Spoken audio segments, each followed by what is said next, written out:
Okay, so we are here to talk about delivering a speech, and we called it delivering it from head to toe because Angela and I both find that students will say, when it comes to actually standing in front of the class, I don't know what to do with my body. I don't know what to do with my hands. I don't know what to do with my feet. So we thought this was a good way to kind of encapsulate that, and we will literally cover it from head to toe in just a couple minutes. That's how we'll approach it. So feel free to eat while we talk, and then in a little bit we'll have everybody stand up, so we'll be kind of flexible with that. But the first thing we want to talk about real quick is what delivery is. So our first slide is just sort of a quick definition. You don't need to write it down, but it's basically how you're presenting the material you've worked so hard on. So a lot of times you spend a lot of time preparing a speech, organizing it, writing it, but then this is when you actually get to put on the show and get your message across. So that's really the focus of what we're going to do today. Angela has a question for you. Yeah, so if you want to pull out your phones or devices or whatever you would like to use, I have a little poll question for you. So this will help us know kind of where you're at, what your concerns are, help us focus in. Since we're such a small group, we can really tailor it a little bit. So what you're going to do, you can either go to pollev.com or you can just send a text. The number you're texting to is 37607. And the message of your text is Angela Smedley, that's me by the way, 620. Which one would you prefer? So whatever is easier for you, they all work the same. It'll all go to the same place. All go to the same place. And so then what you'll do is you'll just, in your text message, write, what aspect of delivery makes you nervous, or are you worried about, or are you hoping we'll talk about today. There's no right or wrong, it's all anonymous. It just helps us get a picture of what you're hoping to get out of today's session. And if you need help, let me know, I'll come around. Fast, This rushing, says you have to speaking. set up an account. You shouldn't have to. Let's see if we can figure this out.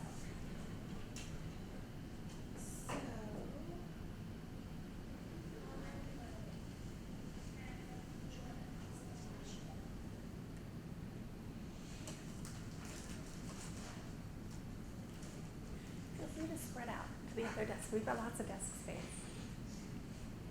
So you don't have to eat your sandwich from your lap. Cool. Can you just share some of the aspects again? What are different aspects? Sure. So when you actually have to stand up and speak in front of people, what are you most concerned about? Like, kind of where does your head go where you think, ooh, I'm a little worried about this? And it could just be just handling the nerves, or it could be what to do with my hands, or how to make eye contact, any of those kinds of things, or whatever else comes to mind. And then you can take your answer and it's fine. Okay, speaking fast, stuttering, rushing. Okay.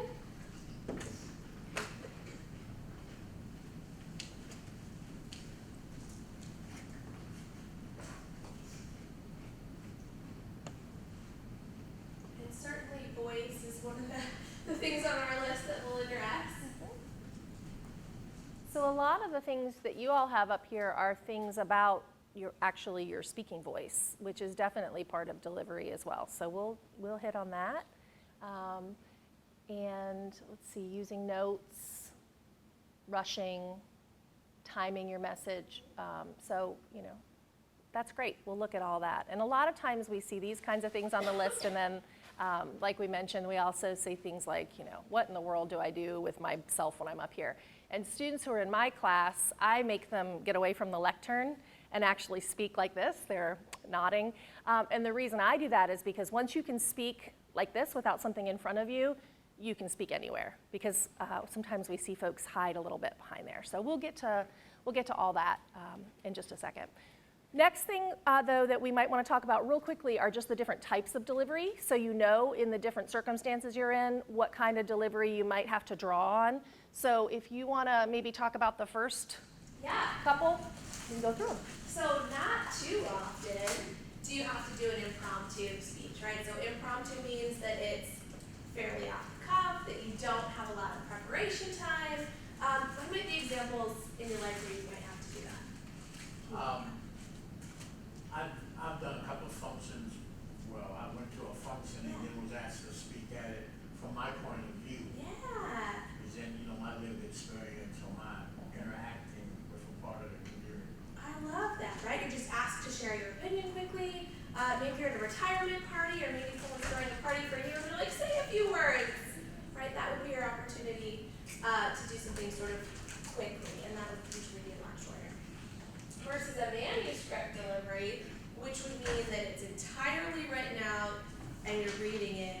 word for word. Now, unless you're an author, like doing a book reading for your famous works, manuscript's not going to be one that you use very regularly. Why do you think it's not a great idea? What, as an audience member, what do you think is unattractive about listening to someone who's giving a manuscript speech? It's really dry. Doesn't feel like they're dedicated enough to it to learn it. Sure. Feels like they're reading it to you. Let's show you a quick example of somebody who's reading their speech. There are three primary theories concerning sediment flow rate. Each of these theories can be further subcategorized into these. Why don't you open with a joke? So clearly that's not the very best option. Another option, sometimes students will think, okay, well, I'm not supposed to read it, so I'll just memorize it like I would, like a play, like a monologue. Have you guys ever listened to somebody who it feels like they've got a memorized, recited idea of what they're talking about? What does that feel like? It's very dull. It's kind of dull, a little disingenuous, is that what you said? Sometimes it can get a little sing-songy. It sounds like more of a recited thing than perhaps heartfelt. So this, I think, is another great example of someone who has said the same thing over and over and in her head and then out loud, and you kind of hear that. We are delighted you're visiting the White House today. Let's keep moving, folks. We're walking, we're walking. More than 1 million visitors go through the White House every year, making it the most frequently toured home in the country. We're walking, and we're stopping. Whatever new changes from one administration to the next, the White House always maintains its character and its dignity. We're walking. He's walking. He's Bob Alexander, our White House Chief of Staff. I can't believe it. What an honor, really, for all of you. We're walking. So it just sounds sing-songy. It sounds kind of disconnected. So clearly that's not our best bet either. So that leaves us with our last option. We'll talk about extemporaneous. Extemporaneous, which is kind of our perfect happy medium, right? That's our sweet spot that we're really looking for. You're well prepared, right, so that you're not relying on your notes and looking at it, but you're also allowing yourself the opportunity to have sort of a conversational tone so you can actually connect with your audience. So it's kind of that happy medium between completely memorized and completely manuscripted. And for most of us, that's what we do in our public speaking classes. We're having you can have some notes. You don't have to be fully memorized so they can be conversational, but you're also not just reading everything word for word. Those are like the speech sweet spot. And I think you'll notice too, like even today, the two of us, this is the first time we've done this session together. So all we did was print out the slides that are going to show up, just so that we it's a good refresher for us of what y'all are going to be seeing while we're talking. And that's an example right there of extemporaneous speaking. We're not straight up memorized exactly what every slide and what the order is. We've got something right there to just glance at if we need it. So professionals use it as well as folks who are just kind of starting out. Okay, so those are the different types of delivery. So we're going to kind of assume that most of the time you're speaking in an extemporaneous environment. You've had a chance to prepare a little bit, get your thoughts organized, but you're trying to do it in a sincere way that really connects with the audience. And so we're going to look at what some of those elements of delivery are and how you can really fine-tune them and make them the best possible. And we're just going to throw them all up here and go through the list from head to toe, pretty much. Okay, you want to start with appearance? Yeah, sure. So does it matter what you look like up here? Yeah. Yeah. We like to think it doesn't matter what we look like, but we know that it does. So how do you imagine that you should look, right? If you're trying to be credible, be taken seriously, what does that look like up here? Do you think? You should be standing straight up. Love it. Okay. Ooh, well-groomed, sure. Appropriately dressed. Appropriately dressed. Eye contact. Sure, we're gonna talk about that. I think depending on the speech that you're giving, whether you should be behind a podium or in front, like y'all would be good moving around. Well, if it's the president or a politician that's speaking, he's better presented behind a podium. Okay. Yep, and we'll talk about movement in a couple of minutes too. One of the things I always tell students about appearance is it's the one thing you get to control. So you can make sure your hair is well combed, that you've got on a nice tidy outfit. You may not be able to control whether your hands shake a little bit or your voice is a little nervous, but you can control that you look professional. Because if someone knows you over time and you come in and you're in your casual clothes, they're probably not making a big judgment about that. But sometimes, when it's a first impression, folks are assessing a little bit, like how serious does this person take themselves? How seriously do they take this occasion? So that's always something you can kind of plan ahead and control a little bit. So we always recommend that you don't have to go out and buy a tuxedo, to give your presentation, but just come in neat, come in tidy, come in looking a little more dressed up. And sometimes that actually translates to feeling a little more confident too. So there's really no reason not to do it. It's a win-win kind of thing. Okay, so now starting kind of at the top of the head here, what does a person's facial expression convey? If you're trying to gauge information, what are you looking at their facial expression to try to find out? If they believe what they're saying. Okay. Okay, if they believe it, their state of mind and their emotions, right? So my facial expression is what's going to convey my emotions about something. We know that because when people can only text and they can't see your face, they make emojis, right? We used to do the colon and the parenthesis. Now we've got this whole panel to choose from. But that's why, because people want to see your face to know how do you feel about the words that you're presenting. It's the same thing in a speech. And so you want to think about your face. Sometimes it's hard to be aware of it, but you kind of want to think about how would my face look if I was sitting down talking to a friend and trying to explain to them this material that's really important to me.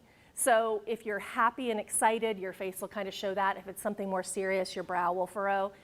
Sometimes what we see with new speakers, beginner speakers, is the only face that they can make when they're first up here is like this face, or this face. Right? Today I'm going to talk to you about the horrors of the things happening. It's the nervous face. So that's again something that gets easier to control the more comfortable you get and the more experience you get. But remind yourself that that is something that's conveying how I feel about it, and consider it as if I was talking to a friend and I'm really sincere and I want to make sure that they're getting this message, and that's going to then come through in your facial expression. Those emotions will come through, and that's a great way to sort of start making those connections with the audience. Practicing in a mirror or practicing for a friend helps you do that too. It forces you to see how you're expressing yourself. All right, so eye contact. Why is eye contact important? What do we see eye contact as? Eye contact establishes assertiveness and a connection with the people you're talking to. Connection, I love that. Maybe a sense of credibility and respect. Are there ways that we can fake it if we're like, oh my gosh, I can't look everybody in the classroom in the eye, that's too much? Could I just look at the back wall? Could I just do that? If I did the whole presentation like this, so today we're going to talk about delivery. Would you feel like I was talking directly to you? Is that a good way to fake it? No, it looks like you're looking at all y'all are going to be like this, looking behind you. Like, who's she talking to? Yeah. So you want to think about, okay, if it's really hard for me to look folks right in the eye, there are some ways you can kind of fudge it. Do you have any suggestions for that? You can look right at like the top of someone's forehead, like I'm kind of looking at your bun right now, right? Like you can look at them but not directly in the eye and still give the illusion of connection. Yep, and sometimes that's the first step. So it may throw me off my game when I look at somebody and all of a sudden they're looking back at me and I'm like, whoa, it's distracting. So for the first couple of presentations where I'm getting used to it, you can just kind of look right here and folks will still get the feeling that you're connecting, and maybe is a little bit easier for you. And I always tell students too, if you're giving a presentation with an audience that you can pick a couple people who you know well and make sure you vary it, and look at them, and then that gets you used to looking at different people, and then eventually you can kind of be looking at everybody. One thing I find in the communication classes, especially for beginners, is sometimes folks will zero in on me as the teacher and sort of just look at me, or they might look at one side of the room and then the rest of the room is kind of left not feeling connected. So the advanced eye contact, what you're working toward, is being able to include everybody throughout your presentation. Okay. Is it good to scan, or does that also depends on the environment? Because some people, if they present certain information and they look at you, you might think that they're talking about you, where giving a speech, you might just, you know, the casual look. Yeah. One that I think, as a quick example, is like, in church, Mm-hmm. when the minister's talking about finding brimstone and stuff, and he looks at you, you start feeling guilty Yeah. because, hey, he's talking to you, or does he know something about you? Right, yeah. So you want to think about that when you're saying something, who you're making eye contact with, that you wouldn't put somebody off. But I think the idea of scanning is a really good point. What do you guys think? How long do we tend to look at somebody in our culture before we look away? 5 to 10 seconds. Okay, 5 to 10. Anybody going to say it's a little shorter? What are you thinking? Okay. All right, 2 to 3. So typically, if you're talking to a group of people, you might look at them for like 2 or 3 seconds, and then your gaze moves on. If I'm talking and just looking at you, and I'm not changing, you're going to start to think, why is this person, staring at me? So that's a great point, I think, Johnny, that you vary your eye contact. You're not scanning like this, but you give it a couple of seconds, pause a beat before you look on. Yeah. So I have every picture of me doing every presentation that I've done recently, my eyes are closed. So Do you blink a lot? Maybe you I blink don't know, I guess slowly. so, but every single picture is on like literally. So that's what I was thinking, maybe, I don't know if that's like I blink a lot. I think that I maybe like close my eyes to think about where I am in my Yep. place, but it's too long. And sometimes people do extend their blink when there's more cognitive load, when they have to think, when they're thinking harder, their eyes close for longer. So that's probably exactly it. You're kind of thinking, getting your thoughts together, and you're just doing it with your eyes closed.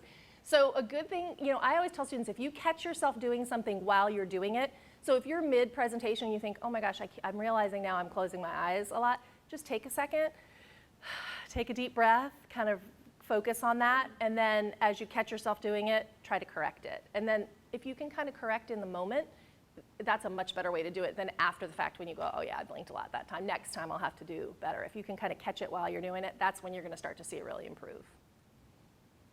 Wouldn't you say? Okay. So what's next on our list? Voice. Okay. I was trying to get our TED Talk to open. All right, so Julian Treasure is great. He's going to talk a little bit about voice. What do you think is important about your speaking voice when giving a speech? I want to ask you before we watch it. It has to have a good enough volume that people can hear you, but Okay. you're not destroying their eardrums.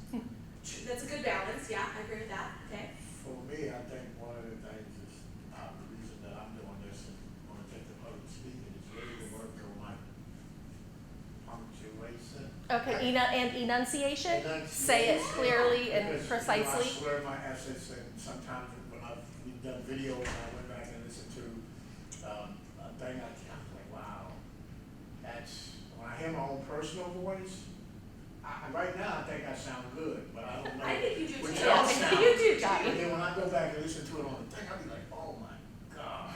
Well, you're always going to be your worst critic. So there's that. Right? But certainly how you enunciate. And sometimes I'm sorry, go ahead. No, yeah, I always tend to like start off strong and then I trail off. I like start off and then by the end it's like I need to keep it. Feel confident. Feel Yeah. powerful all the way through. And sometimes when you're practicing, so I always recommend to anybody who's giving a speech, especially if you get prep time, you're going to be giving a speech, practice it. Don't make the first time you say it be in front of the group who you're saying it to. Say it several times at home. And sometimes it's helpful to overdo the thing you're trying to fix. So if I am very worried about how I enunciate my words, when I'm practicing at home, I will talk like this. And then when you get up in front of the group, it becomes a more natural way of speaking, but you still have that sort of pattern of enunciation that you can kind of draw on. And we'll talk about how you can do that with gestures also. So you're going to feel foolish at home saying every word just like this, but when you get up in front of the crowd and you sort of relax a little bit and say, okay, now I'm going to use my natural voice, your muscle memory comes into play, and you actually will enunciate a little bit better. All right, so we'll continue just a couple minutes here. You have an amazing toolbox. This instrument is incredible, and yet this is a toolbox that very few people have ever opened. I'd like to have a little rummage in there with you now and just pull a few tools out that you might like to take away and play with, which will increase the power of your speaking. Register, for example. Now, falsetto register may not be very useful most of the time, but there's a register in between. I'm not going to get very technical about this for any of you who are voice coaches. You can locate your voice, however. So if I talk up here in my nose, you can hear the difference. If I go down here in my throat, which is where most of us speak from most of the time, but if you want weight, you need to go down here to the chest. You hear the difference? We vote for politicians with lower voices. It's true, because we associate depth with power and with authority. That's register. And we have timbre. It's the way your voice feels. Again, the research shows that we prefer voices which are rich, smooth, warm, like hot chocolate. Well, if that's not you, that's not the end of the world, because you can train. Go get a voice coach. And there are amazing things you can do with breathing, with posture, and with exercises to improve the timbre of your voice. Then prosody. I love prosody. This is the sing-song, the meta-language that we use in order to impart meaning. It's route one for meaning in conversation. People who speak all on one note are really quite hard to listen to if they don't have any prosody at all. That's where the word monotonic comes from, or monotonous, monotone. Also, we have repetitive prosody now coming in, where every sentence ends as if it were a question, when it's actually not a question, it's a statement. And if you repeat that one over and over, it's actually restricting your ability to communicate through prosody, which I think is a shame. So let's try and break that habit. Pace. I can get very, very excited by saying something really, really quickly, or I can slow right down to emphasize. And at the end of that, of course, is our old friend, silence. There's nothing wrong with a bit of silence in a talk, is there? We don't have to fill it with ums and ahs. It can be very powerful. Of course, pitch often goes along with pace to indicate arousal, but you can do it just with pitch. Where did you leave my keys? Where did you leave my keys? It's a slightly different meaning in those two deliveries. And finally, volume. I can get really excited by using volume, sorry about that if I startled anybody, or I can have you really pay attention by getting very quiet. Some people broadcast the whole time, try not to do that. That's called sodcasting.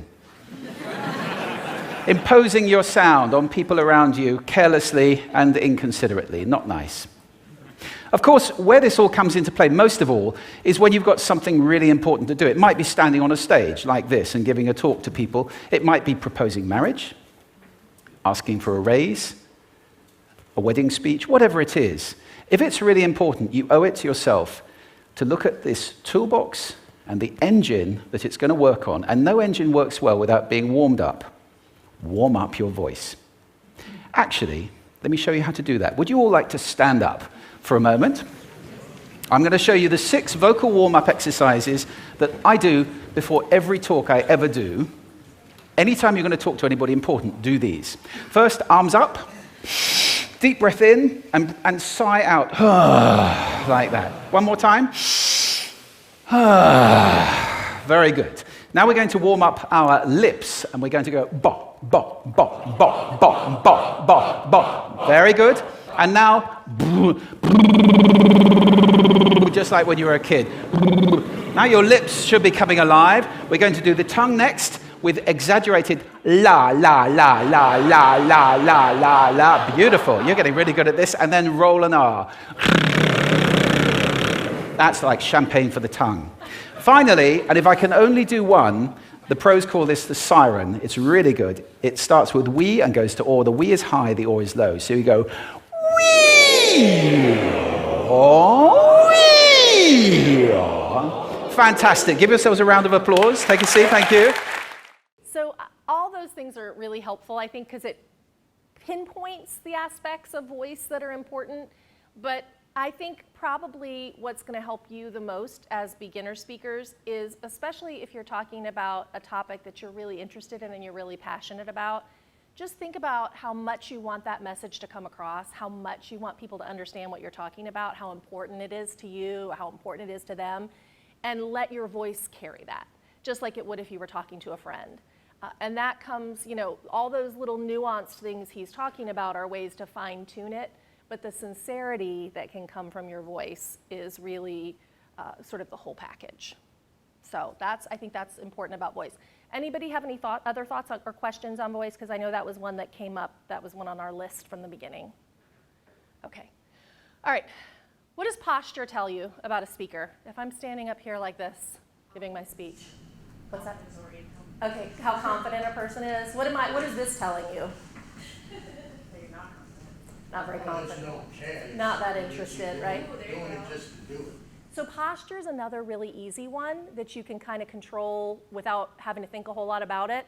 All you have to do is put your feet about shoulder width apart, put your shoulders back, put your chin up, and all of a sudden you look confident. Even if your knees are shaking, we won't really see that. We're just going to see this confident posture. That's it. That's the whole thing. So when you're getting started, when you're about to give your presentation, give yourself a second, take a deep breath, and then just get your posture set so that you can appear confident and project that confidence. And if you're halfway through your presentation and you realize you're kind of doing this, just take a second, put your feet apart, get yourself centered, and then go from there. And that's going to do a lot to convey confidence, and it's super easy. It's not a hard one. You don't have to think about it constantly. You can just kind of reset it in the beginning, and if you have to, reset it a little as you go. And that resetting moment, you saw how quick that was, right? To you, it's going to feel like a long time. We talked about silence. It's going to feel like a really long time to you. For us, it's just a quick blip. So Your audience won't even notice you're doing it. They it. won't even notice, right? So take that centering moment and then, okay. Yeah. And connected to posture is gestures, and a lot of times, how many of you guys feel comfortable with when you're speaking, your gestures? Like you know what to do with your hands? Okay, most folks are like, I don't know, you know? And I've had some students who will talk after speech, and they're like, Ms. Jones, I don't even know what happened. I was halfway through the speech. I had one arm behind my back, and I was pulling on my shirt. Like I didn't even realize I was doing it. So there are a couple of things to keep in mind with gestures that'll be helpful. The first is that, you know, they serve a function. They're supposed to kind of help reinforce what you're saying. So if you kind of think of them that way, then that's when it makes sense to gesture. But let's talk first about kind of how you gesture. So this is where you have to get up. So everybody stand up. Don't spill your drinks. Okay, and we're gonna do a quick exercise to get our gestures. First of all, let's get our posture good. So let's start with the feet apart, shoulders back, okay? Now we're gonna do what's called the gesture box. See if you can do this at the same, you're gonna go like this, and then like this. You're creating the gesture box. It's a little harder than it looks, isn't it? Okay, you can stop doing that. But the good thing about this gesture box is like probably 95%, if not more, of your gestures are gonna fall right in this area. So it's not a lot of real estate you have to worry about. If you've got gestures that are like way out here, it's probably too much anyway. So just kind of concern yourself with, okay, this is the only space I'm in charge of. This is not a big deal, it's not overwhelming. So that's one thing to think about. Second thing is we mentioned it makes sense to gesture when you're trying to emphasize something or trying to, make a point. Can you think of any other time you might gesture in a speech? Or what kind of things you might be wanting to emphasize? If it's a presentation, you might be pointing at something to give Okay. the person some sense into it. And those may be times when you even come out of the gesture box a little bit, and that's fine. You just don't want most of your presentation to be way out here. But that makes perfect sense. Most of the time, it's going to be when you're emphasizing something. So let's practice that together, okay? So we'll get our shoulders back, get your hands out of your pockets. You can't gesture when your hands are in your pockets. And together, we're going to say, well, you guys show me first. What gesture would you use if you were trying to say, this is a really important point? Show me a good gesture. All right, we got one. This is a really important point. What else would you do? There's no one answer. You got it? Yeah. Okay, this is a really important point. What do you think? If something's important, what would you do? I think I usually, if I speak in the speech, I usually use the microphone. Okay, a microphone? If I am nervous, I can take the microphone from this hand to this. Okay, so you could move the microphone. That's sort of a trick, right? If you want to say something, if you're holding the microphone in this hand and you want to say something's really important, what could you do with your other hand to say it's really important? Maybe try this.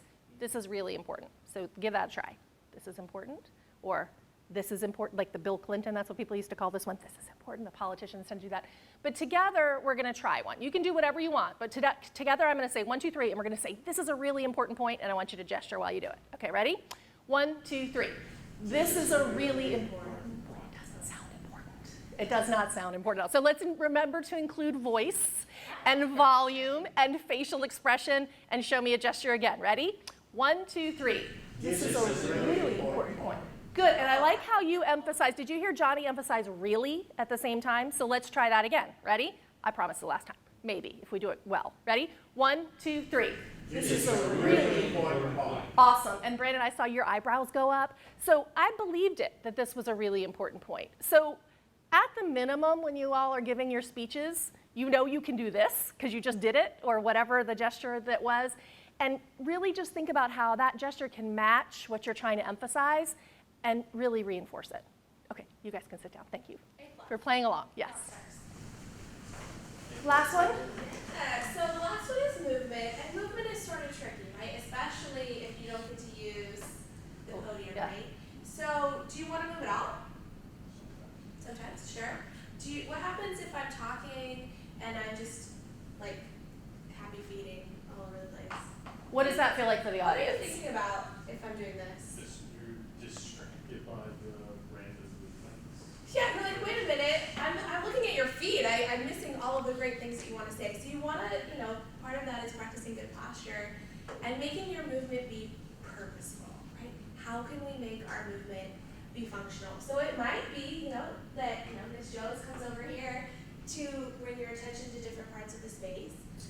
You can be really intentional in walking your main points. That's really, really good for people who are like, I have to move. Like, I can't just stand here. And so maybe I start here and I do my introduction and I'm going to talk about these 3 things. And then I'm going to move over here and I'm going to talk to you about my first main point. But notice how she moved while she was transitioning and then she stopped. Stop. Right? So you're giving your audience a visual of your main points, right? I still get to move, but it's movement with a purpose. So I'm going to finish talking about my first main point, and then I might come over here and now I'm going to talk to you about my second main point. I'm actually walking you through my outline. So I'm giving you a visual in addition to what I'm saying. And maybe I'm going to come back over here for my third main point, and then maybe I'll come back over here and finish it. So you get to move. It gives you an opportunity to connect with different spaces in the room, but it's functional. It serves a purpose. It's not moving just for the sake of moving.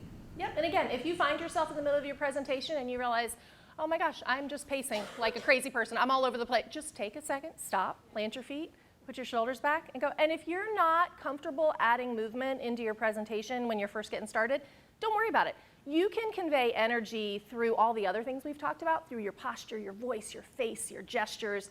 And for a short speech, you can stand, plant your feet, put your shoulders back, and just get that energy through to us without movement. So I usually tell people, if you want to challenge yourself, or if you know you're a mover, go ahead and try some of those things Angela talked about. If not, you can set that aside for maybe another time or something to work toward. You just want to avoid the nervous movement, because that can take away a little bit from your credibility. Yeah, perfect. So that's the package. I mean, that's the head to toe of delivery. It's not that complicated. There's not a list of 50 things you need to do. It's just a few items you can kind of be aware of and be working toward that eventually make for a really strong presentation. It doesn't necessarily all come at once. I always explain it. It's like learning any sport. If you guys have ever played a sport or bowling or whatever, you don't start off having every skill nailed down. You work your way up, and it's a little awkward sometimes when you're first learning it, but eventually with the practice, that's when you get the really strong, final product. So what we're gonna do with our last bit of time is we're gonna actually critique some speakers. And we've gone back in time. There are no current politicians, although Bill Clinton's still around a little bit, but we're not gonna have Donald Trump and Barack Obama. That's too emotional for everybody. We're gonna look back. Oh no, this link goes away sometimes. See, you wanna video mute and see if you can find it. It's the 1996, or if you wanna talk about delivery a little bit more, I'll see if I can find it. Because it's a good juxtaposition of their different speaking styles. I have a question. If you delivering a speech behind the podium, I say, of course, you're not going to move around. But if you're making a speech or giving a presentation standing like you are, isn't it kind of important to the speech to actually have some kind of movement? Because just to stand in one place and be standing out in front, I think it it would kind of turn, as somebody in the audience, I might not be as interested. I'm Sure. just standing there, you know, and I'm gonna listen to your voice, and I'm not, everything will be jumbled. Like when I see somebody moves around a little bit, I'm like, I'm more focused on what they're saying and why they move Yeah. at the same time. Sure. I'm grasping more information.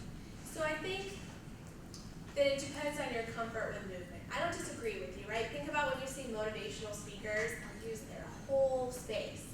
But again, it's intentional, right? It's movement with the purpose of connection, right? You think about a motivational speaker, they're all over, but they're connecting with every individual person because they're trying to be motivated. For students that are just learning to do it, that might be a little bit too much to ask. If it's not nuanced enough and it looks like I'm just wandering up here, then it's distracting, right? So again, it goes back to that movement being functional, and I agree that done well, it can be very, very engaging. Okay, we're gonna, go ahead. Kate, you have a question? Yeah, so say we're speaking with a group, like Yes. we're going to this week. What do you do with your hands while someone else is talking, or with your body while your group member is talking? You know, hands at your side is okay. Crossing your hands, I Yeah. think, is okay. Because folks aren't looking at you that much. They're more focused on the speaker. You just want to avoid being a distraction. So you don't want to be moving your hands around a lot, but if you just find a comfortable position, I think you're fine. It doesn't matter. Yeah. You won't be graded on that. Okay. All right. I found our folks here. Yep. So this takes us back to the 1996 presidential debate between Bill Clinton and Bob Dole. Some of you may remember it, others may not. That's fine. What we're going to look at this is neither of them. This is the moderator. We are going to look at strictly the delivery. So even, you just joined us, what's your name? Hi, Tamala. I'm glad you made it for the end. You can still participate with this. What we're going to do is we're going to look at Bob Dole first, and all I want you to pay attention to is his delivery, the different things we listed, and let's see what's he doing well or what's not working so well. And then after that, we'll look at Clinton. Keep in mind, this is their opening statement, so this is the part they got to prepare. All the rest of it is supposedly, on your feet, kind of thinking as you go, but this is the part they got to prepare ahead of time. So let's let our first. 60-second rebuttals, 30-second responses for each question. The candidates So be thinking from head to toe, and let's look at it. There will be two. We begin now with Senator Dole and his opening statement. Senator Dole. Thank you very much, Jim. Let me first give you a sports update. The Braves won, the Cardinals nothing. Early on. I want to thank you, and I want to thank everybody here tonight. I want a special thanks to my wife, Elizabeth, my daughter, Robin, for their love and support, and thank the people who are listening or watching all over America. In 20 days, you will help decide who will lead this country into the next century. It's an awesome responsibility. And you must ask yourself, do you know enough about the candidates? And you should know as much as possible about each of us. Sometimes the views have been distorted, been millions and millions of dollars in negative advertising spent distorting my views, but I hope tonight you'll get a better feel of who Bob Dole is and what he's all about. And I think first I should understand that the question on your mind is, do I understand your problem? Would I understand it if it occurred to me? And I might just say that I'm from a large family. Okay. What do you think? Is he awesome? Is it a great delivery? I liked what he was saying, but I saw 4 times where he stopped his statement and went to something else. Okay, so it's a little disjointed. Yeah, he went. Then he went and talked about something else. And I'm Okay. kind of interested in where he's going. So disregarding content, Yep. right? Disregarding content, like thinking about eye contact, posture, all of those things. What stands out to you, or doesn't? It's powerful. They have a good voice. Okay, so you could hear him. His volume was probably appropriate. What about his tone? Was it very monotone. Okay, very monotone. It wasn't super highs and lows and conversational. It sounded a little more You can monotonous. memorize it. Okay, little parts of it felt memorized. Okay, anything else jump out at you? Yeah. He seemed to be making good contact with everyone around the room. He was sure to get to engage each section of the audience. That's a really funky audience if you look at it. It is like around, practically behind him. So he's trying to connect with everybody. Do you feel like it looks seamless, or does it look like, okay, we give him an A for effort, but it's a little bit awkward? A for effort, he seems Okay. to, it's almost like he was remembering, hey, you need to make sure you make eye Yes, contact. Yeah. and now I'm supposed to go here. Okay, yeah. Right. Okay, what about gestures? Now, to be fair, those of you who aren't familiar with Bob Dole, he has a war injury, so he's really only able to gesture with one hand. With that hand, does it seem like he's really reinforcing what he's saying? You notice that? Yeah. Okay, so you see some of that looks decent. All right, let's forward to Bill Clinton and let's see how he's doing, okay, with all these things we just Okay, talked not about. worrying about content, just looking at If I can, I gotta get my spot right here. comments and sounds. Mr. President, 2 minutes, opening statement. I was going to applaud too. Well, thank you, Jim, and thanks to the people of San Diego for giving us this opportunity to have another discussion about the decision we all face in front of people who will make the decision. Again, I will say I'll do my best to make this a discussion of ideas and issues, not insults. What really matters is what happens to your future and what happens to our country as we stand on the brink of a new century, a time of extraordinary possibility. I have a simple philosophy that I tried to follow for the last 4 years. Do what creates opportunity for all, what reinforces responsibility from all of us, and what will help us build a community where everybody's got a role to play and a place at the table. Compared to 4 years ago, we're clearly better off. We've got 10.5 million more jobs. The deficit's been reduced by 60%. Incomes are rising for the first time in a decade. The crime rates, the welfare rolls are falling. We're putting 100,000 more police on the street. 60,000 felons, fugitives, and stalkers have been denied handguns. But that progress is only the beginning. What we really should focus on tonight is what we still have to do to help the American people make the most of this future that's out there. Okay, how's he doing? He's doing. When you put them back to back, you're like, oh, okay, now I see delivery. So let's look at our list again, and let's see, what do you think? What are the things that are strongest here? His movements are very planned out. He's not making unnecessary movements that might be and he's staying consistent. Okay, yeah, so if we watch the whole 2-minute, I think it is, opening statement, he starts behind the lectern looking very presidential, and then he comes out, he knew what that room was gonna be, and he planned it, or else he did it on the fly. And he's talking to each group, and by the end of those 2 minutes, he's back behind the lectern looking very presidential again. So his movement was very purposeful and effective, right? Okay, what else? He had good gestures. Incomes are rising, we're moving forward. They matched what he said, right? They weren't just sort of nervous, this kind of stuff. They were very specific to what he was talking about. I didn't realize he was such a good speaker. Yes.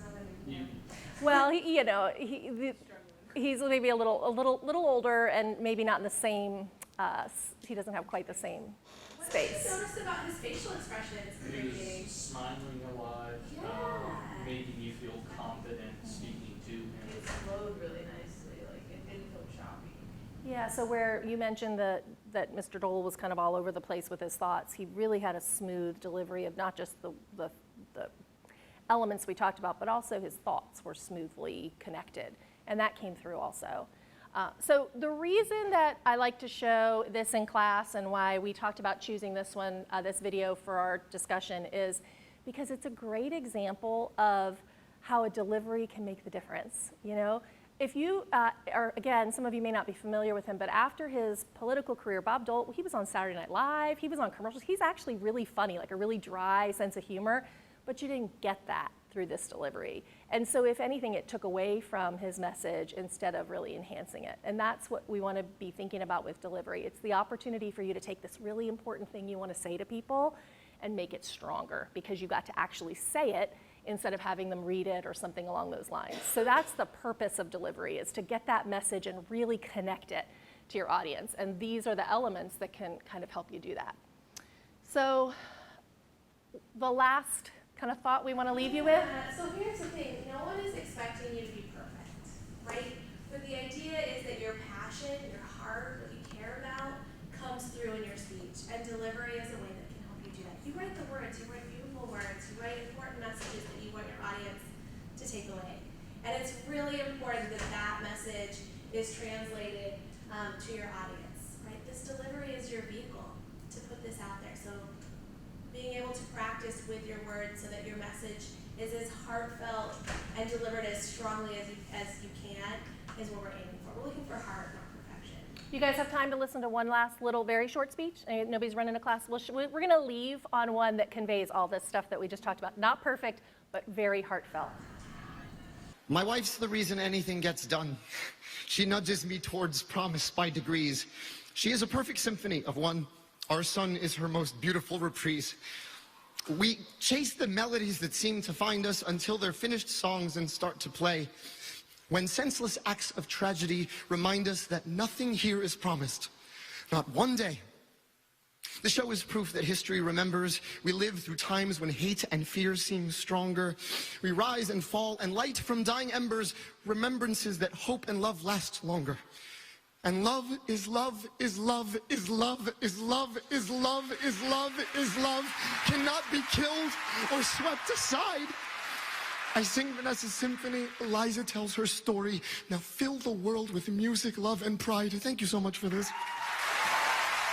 He had notes, right? He had a manuscript, but it was that perfect extemporaneous delivery. He had some notes, but he had the passion, and you could just feel it radiate through his words. Yeah, and I think it's helpful sometimes to find your inspiration. Find someone who you think connects, like when you see them speak, whether it's President Obama or Lin-Manuel Miranda or whoever, and really think about why do they connect? What is it that's so effective about that presentation? And that's something that you could strive toward, and that I think sometimes having that inspiration can help give you a good motivation to try to work on these things to become the kind of speaker that you want to be.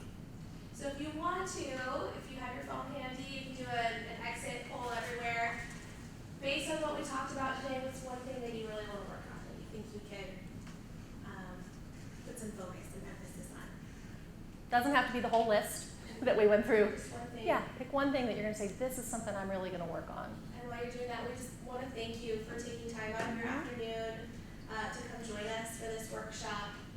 We certainly encourage everyone to take public speaking. If you're in a comm class, you can come see us at the Speak Center, and we're always happy to help you with anything that you might need. So say that part again. Is there a place that we can go if we're getting ready to give a presentation? So we do offer the Speak Center, which is down the hall in 230. It's technically for students enrolled in communication classes, but I don't think that any of us would mind one bit helping you if you wanted to stop in and workshop something. Oh, okay, so like if I'm gonna get ready to go back before, because I'm getting ready to go before city council again, if I write something up, I can bring it and get it critiqued. Yeah, say I'm in Ms. Jones' communication class, and she said to come in to get some help with this outside activity, even if it's like next semester, come do that, and whoever's there will be happy to help you. Language, body, voice. Awesome. Good. I have a question. Since y'all have done some research, who do y'all think is, let's just keep putting on the political, because that's the people we hear the most of, has been the best speaker? Because I just noticed from what Clinton done, I have never heard another president that kind of flowed and went through like he went through. I would maybe put Obama in that category. Well, let's ask you guys, who do you think? Who do you listen to and think, that person's good? Is there anybody who jumps up? Yeah. No, I thought Obama, yeah, I'd say Obama was good, but for what I just saw with Clinton, He was known. He wasn't looking at Every TED Talk. tele thing. Yeah, TED Talks. I watch TED Talks and I'm like, that's so like, oh God, why can't I speak? You can. You can. That's what today's about. Yes, you can speak like that. And they do really well. I know they must prep or whatever, but For sure. it seems like that everyone who gives it, Practice goes a long way. You're not wrong with that. I mean, the more times you do something over and over and over, it just becomes muscle memory, and your mouth knows what to say, and your body knows what to do because you've just done it so many times. Yeah. And another one who may be past a lot of your memory, but Ronald Reagan was actually called the great communicator. And I think that was a combination not just of his delivery, and he was an actor, so he had that emotive quality, but he also had fabulous speechwriters.